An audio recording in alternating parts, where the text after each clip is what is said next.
The Jamiat Ulema-e-Hind, a prominent Muslim organization led by Maulana Arshad Madani, welcomed the Bombay High Court verdict delivered on Monday acquitting all 12 Muslim youths in 2006 Mumbai train blast case.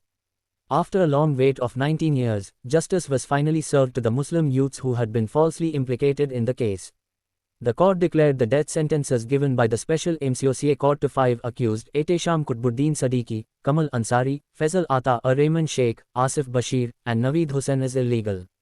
Alongside this, the High Court also overturned the life imprisonment sentences handed down by the MCOCA Court to 7 other accused Muhammad Ali Sheikh, Suhail Sheikh, Zamir Latif Rahman, Dr. Tanveer, Muzammil Ata Rahman Sheikh, Majid Shafi, and Sajid Mahbub Ansari. In its verdict, Bombay High Court declared the lower court's decision unlawful and reversed it in favor of the accused. The special two-member bench comprising Justice Anil Killer and Justice Shyam Chandak announced the judgment on Monday at 9:30 am. The court completely rejected the confessional statements obtained from the accused, declaring them illegal.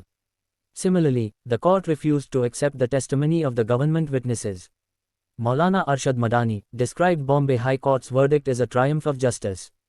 He stated that today is a momentous day for the families of those who have been proven innocent, as they had to wait 19 long years for this moment. We cannot even imagine the horrific emotional torment they must have endured during these 19 years filled with hope and despair, Maulana Madani said. He further emphasized that this is another historic success of Jamiat Ulema Maharashtra's legal cell, whose relentless legal battle resulted in the honorable acquittal of 12 individuals, including 5 who had been sentenced to death and 7 to life imprisonment.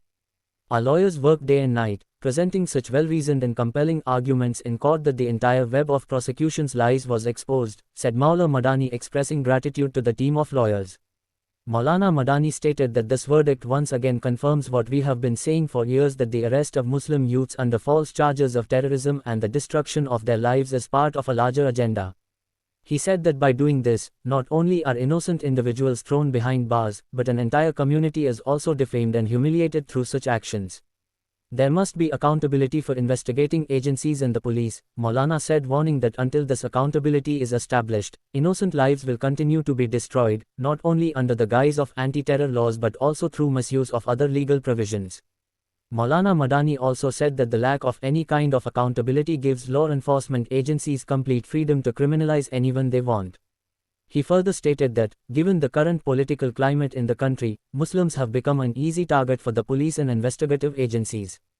Maulana Madani said that while we wholeheartedly welcome this verdict, in our view, justice remains incomplete until accountability is established and those who destroyed innocent lives are punished.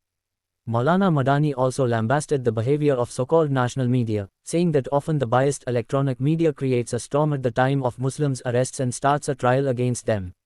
But when these same people are honorably acquitted in court, the media suddenly becomes silent. This partial attitude is against the ethics of journalism.